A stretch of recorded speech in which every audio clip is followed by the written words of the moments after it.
kita akan absen dulu ya sebelum kita mulai belajar. Julpan datang Pak. mana dia? Motornya rusak Pak. Oh yaudah lah, kita tunggu aja deh. Malahan Rizky Hadir Pak. mana nih orangnya? Orang datang? Belum datang Pak. Ah, ketimbang ngomong mereka lama sekali. Kita langsung aja ke dalam materi ya. Nah, jadi kamu tahu nggak apa itu rukun iman? Rukun iman itu ada 6 perkara. Itu iman kepada Allah, iman kepada malaikat, iman kepada Nabi Allah, iman kepada kita Allah, iman kepada hari kiamat, dan iman kepada qada dan qadar. Itu semua harus kita imani. Tanpa terkecuali harus semua kita imani. Karena ini adalah wajib. Karena rukun iman ini ada 6.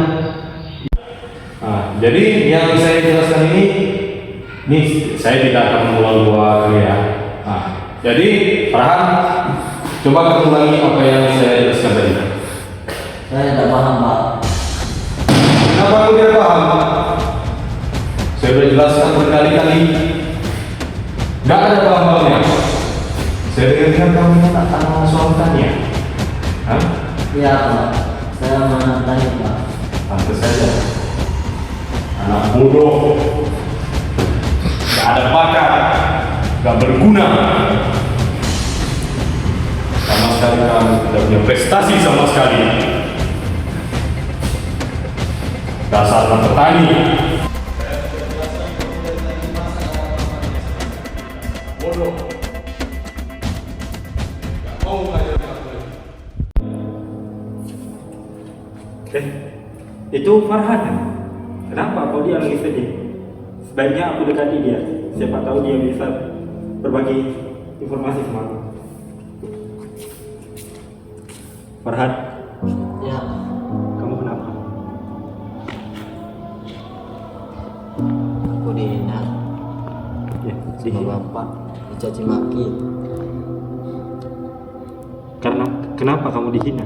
karena aku anak petani. Bodoh aku. Astagfirullahaladzim. Sungguh keterlaluan itu. Farhan, Ya. kamu dengar ya? Walaupun kamu dihina oleh bapak tersebut, sesungguhnya kamu ini adalah seorang anak yang berhak mendapatkan pendidikan. Walaupun bagaimanapun latar belakang kamu, pendidikan itu adalah hak semua orang. Kamu yang sabar ya. Ya. Karena setiap anak itu pasti mempunyai kemampuan yang berbeda-beda.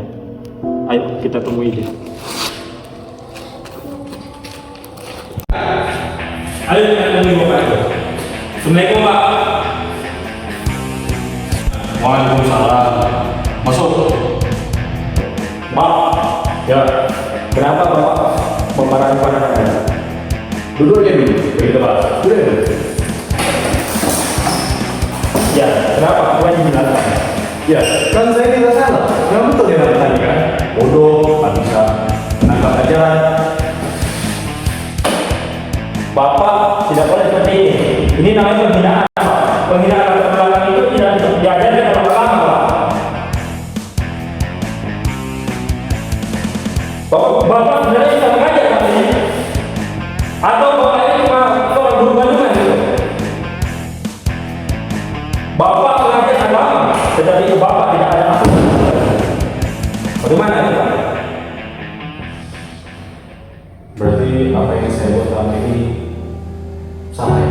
Dan salah dengan cara Bapak memaki dia, memarahi dia, itu dapat menyebabkan mentalnya domba. Terus akhirnya apa? Jadi stres. Bukan malah bertambah baik mengajarnya Pak. Ini cara Bapak yang mengajar yang harus dikoreksi diri. Harus dikoreksi dulu. Mungkin cara Bapak mengajar selama ini ada yang salah Pak. Karena itu siswa Bapak tidak paham dengan materi Bapak. Jadi saya meminta maaf kepada Pak Rizky. Saya kan yang bodoh dalam mengajar. Saya tidak ada etika. Saya nggak guna dalam belajar, dalam mengajar juga. Saya tidak ada ilmu untuk mengajar. Saya ini orang yang bodoh, nggak guna saya, gurunya nggak guna saya ini. Saya ingin minta maaf kepada kamu Pak. Bukan itu Pak. Saya Tapi saya ingin dihargai Pak, walaupun saya anak petani Pak. Ini kesalahan saya. Saya ingin minta maaf kepada kamu. Saya tidak akan mengulangi sekali lagi. Nah, begitulah sebaiknya. Karena kita walaupun berprofesi sebagai apapun Pak, kita tidak punya kesalahan dan kita harus introspeksi diri masing-masing Pak. Dan jangan diulang lagi. Ayo Pak.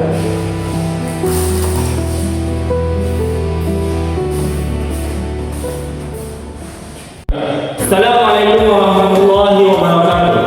Dari video yang telah kami tampilkan tadi, kita belajar bahwa setiap orang itu memiliki kemampuan yang berbeda-beda.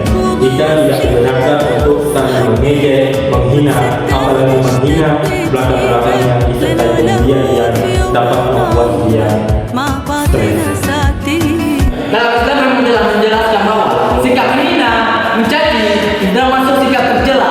Kita diajarkan saling menjaga dan saling membantu. Sebagai seorang pendidik atau seorang guru harus membimbing anak-anak muridnya itu dengan cara yang benar, bukan cara seperti tadi.